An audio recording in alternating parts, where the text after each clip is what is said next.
여러분 반갑습니다. 큐티 잘 하고 계신가요? 오늘 본문 말씀은 다니엘 7장 15절부터 28절까지 말씀으로 수요일 목요일 큐티 본문이죠. 오늘은 교회는 반드시 승리한다라는 주제로 한번 말씀을 살펴보도록 하겠습니다. 다니엘 7장 말씀이 좀 어렵죠. 어제부터 이제 시작되어서 연결되는 본문인데요. 우리가 첫 번째 짐승, 그리고 두 번째, 세 번째, 네 번째 짐승을 살펴보면서 이 첫 번째 짐승부터 네 번째 짐승이 나라를 상징하고 또 왕을 상징한다라는 것을 월요일, 화요일 큐티 본문을 통해서 살펴보았습니다. 오늘 본문에 보면 이 네 번째 짐승의 무시무시함에 대해서 얘기하는데요. 19절에 보니까 이렇게 말하고 있죠. 이 짐승은 다른 모든 짐승과 달랐으며 매우 사납고 먹이를 잡아먹고 으스러뜨리고 그 나머지 짐승들을 발로 짓밟아 버렸다라고 하면서 굉장히 이 넷째 짐승의 무시무시함을 드러내고 있습니다. 다니엘은 첫 새 짐승은 그리 위협적이지 않은 존재라서 무시해도 된다고 생각을 했습니다. 그러나 이 네 번째 짐승은 결코 무시할 수 없는 막강한 그런 존재인 거죠. 이 세상이 얼마나 무서운지를 오늘 본문을 통해서 알 수 있습니다. 크리스토퍼 라이트라고 하는 구약학자이자 윤리학자가 이 다니엘서 강의를 썼는데요. 이분이 이 작은 뿔, 넷째 짐승의 작은 뿔의 특징에 대해서 얘기하는데요. 크게 네 가지로 정리해 보았습니다. 첫 번째는 하나님을 대적하는 말을 하는 신성 모독적인 교만함.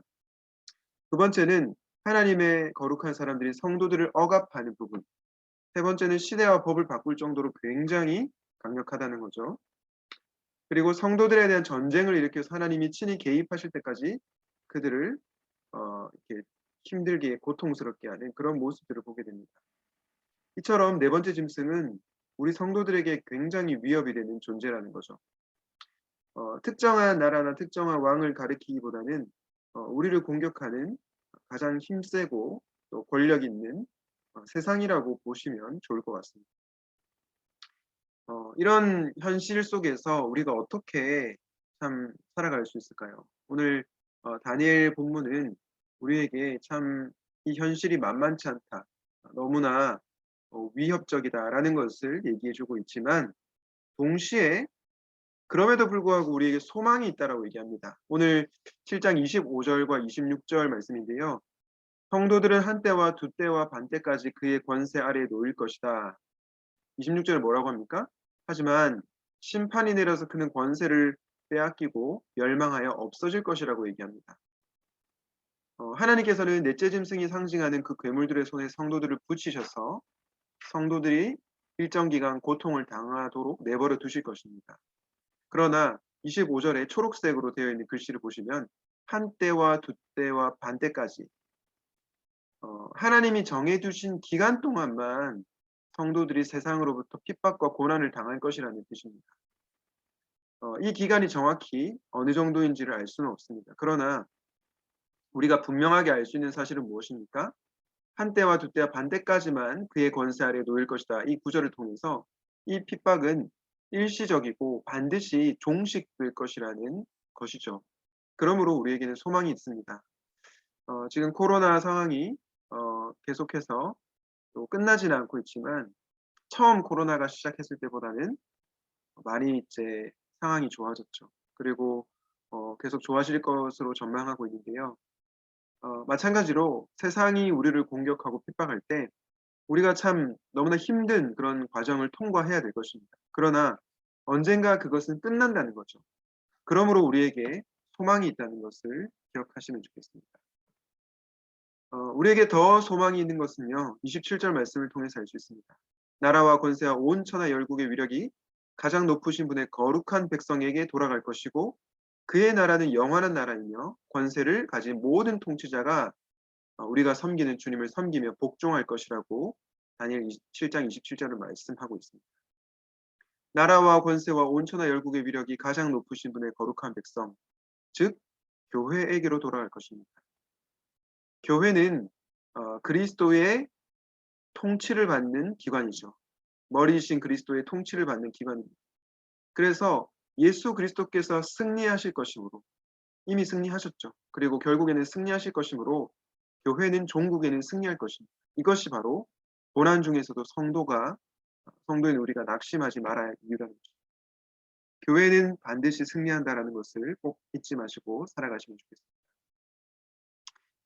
사랑하는 청년 여러분, 여러분들은 무엇을 마음에 간직하고 있습니까? 오늘 마지막 7장 28절에 보니까 나 다니엘은 이 생각 때문에 고민하여 얼굴이 변하였지만, 예, 이게 핍박을 당하는 것 때문에 정말 이렇게 고뇌에 찬 다니엘의 모습을 볼 수 있습니다. 그러나 이 일을 마음에 간직하였다. 결국에는 어, 정해진 기간 동안만 우리가 고난을 당할 것이고, 성도인 우리 교회는 반드시 승리한다는 것을 다니엘은 마음에 간직하고 있었던 거죠. 사랑하는 여러분, 여러분들은 이 세상의 권력자들 혹은 힘과 권세가 있는 이 세상이 정말로 우리를 위협해서 우리는 정말 이길 수 없어. 결국에는 이 세상이 이길 것이야 라고 하는 그런 체념주의적인 생각에 사로잡혀 있습니까? 아니면 결국에는 이 세상을 다스리시는 우리 주님께서 악한 자들을 심판하시고 승리할 것임을 믿고 있습니까?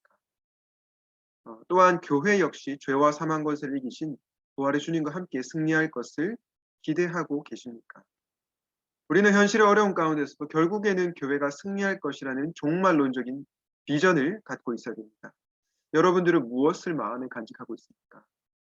참 우리가 현실적인 인식도 중요합니다. 어제 엊그제 제가 말씀을 통해서 나누었듯이 그리스도인들이 결코 순진해서는 안 됩니다. 이 세상이 얼마나 강하고 위협적이라는 것을 분별해야 합니다. 그러나 결국에 교회는 승리한다. 결국에 교회는 승리한다. 이 사실을 우리의 마음속에 간직하며 살아야 할 것입니다. 바라기는 결국에 교회는 승리한다는 것을 믿고 또 이 세상에서 담대하게 예수님과 함께 싸워 나가며 승리하는 삶을 살아가시기를 주님의 이름으로 축복합니다. 오늘 말씀을 기억하면서 이렇게 기도하면 좋겠습니다. 세상에 핍박을 당할 때 이 기간이 정해져 있음을 믿게 하시고 인내하는 마음을 주시옵소서. 결국 교회는 승리한다는 종말론적인 비전을 품고 현실의 삶에서 낙심하는 것이 아니라 우리가 지금 이곳에서 해야 될 일을 행하게 하소서. 기도하시겠습니다. 하나님 아버지, 오늘은 다니엘 7장 말씀을 통해서 참 이 세상이 얼마나 위협적이고 또 강하다는 것을 다시 한번 보게 되었습니다. 그러나 성도들은 그 세상의 위협 앞에 고난을 당할 수 있지만 그 기간은 정해져 있으며 결국에는 우리 주님께서 승리하실 것임을 믿습니다. 주님의 통치를 받는 교회 역시 승리할 것임을 믿게 하여 주시고 우리에게 종말론적인 비전을 품게 하시며 하나님 이 땅을 살아갈 때 우리가 체념하며 살아가는 것이 아니라 우리 주님과 더불어 승리하는 삶을 살아가게 하여 주시옵소서. 죄와 맞서서 싸우게 하시고 우리 주님께서 정말로 죄와 사망 권세를 이기신 부활의 주님이심을 믿고 우리도 삶 가운데서 부활의 능력을 경험하며 살아갈 수 있도록 인도하여 주시옵소서. 부활이요 생명이신 우리 주 예수 그리스도 이름으로 기도하였습니다. 아멘.